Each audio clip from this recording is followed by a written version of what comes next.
પોરબંદર શહેરમાં અનેક પૌરાણિક મંદિરો આવેલા છે. તે પૈકી કેટલાક મંદિરો રાજાશાહી વખતના છે, જે આજે લોકો માટે આસ્થાના પ્રતીક સમાન છે. આવું જ એક મંદિર ગોપનાથ મહાદેવનું મંદિર આવેલું છે.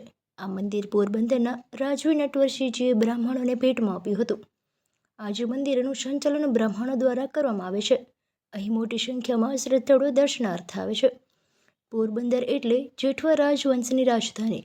અહીંના રાજવીય પ્રજાવાત્સલ્ય હતા.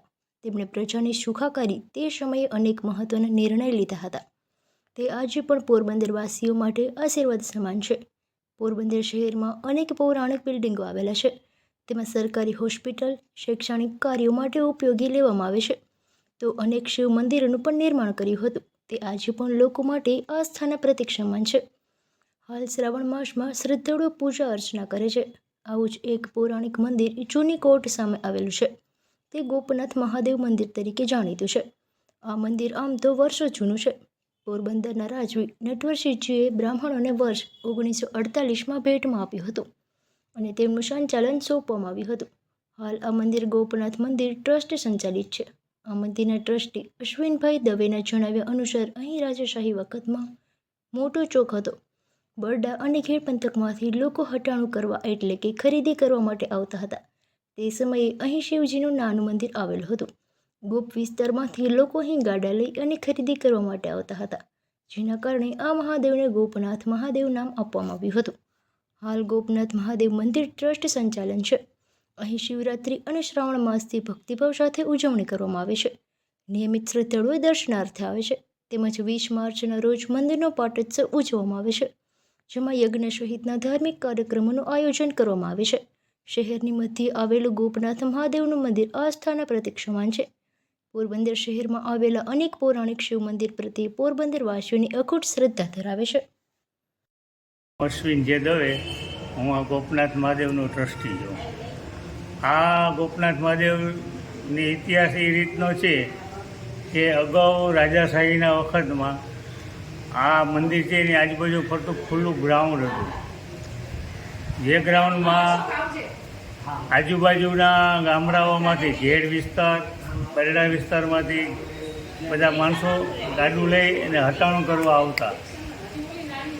અગાઉના જમાનામાં આ રિક્ષા, ઠાઠા રિક્ષાનું એવું કંઈ હતું ને, એટલે જે કંઈ માલ સામાન ગામડાનો આવતો એ ગાડા મારફત જ બધા વ્યવહાર થતો.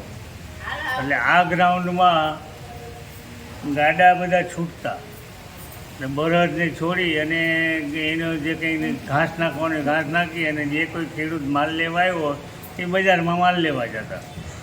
આ મૂળ એનો ઇતિહાસ છે. એટલે આ ગોપ લોકો જે કહેવાય, જે ગાડાનું વાહન કરતા હોય, ગાડાનો વ્યવહાર કરતા, એ લોકોને ગોપ કહેવાતા. એટલે આ મહાદેવનું મંદિર નામ ગોપનાથ પડ્યું છે.